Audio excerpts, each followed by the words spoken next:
umugambi wose wo kuzana amahoro iyo hari abantu batase abantu bafitaniye amatati abantu babanye nabi ahantu hose hari umugambi nk'ubu wama ufise ibibazo rero ibibazo biriho kubera abantu bariko baratera ingorane muri Kongo mwumvise ko harimo imigwi myinshi harimo imigwi y'abakongomani harimo imigwi y'abarundi harimo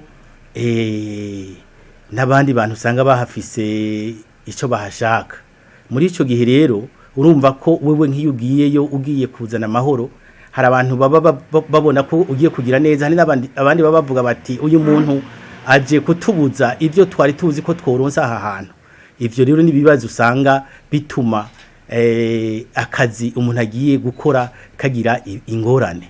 kugira ngo ashire mu ngiro ivyo baba mutumye urumva ko agenda ahura nabo nyene baba bashaka bavuga bati uyu muntu aje kutubuza ivyo twahora twironkera canke agiye kutubuza imigambi yacu ivyo nivyo bibazo nyamukuru bihari nyira nayo mpamvu wumvise bijya byavuze kuri radio Rwanda urumva ko ari umuntu avuga ati abo bantu nyira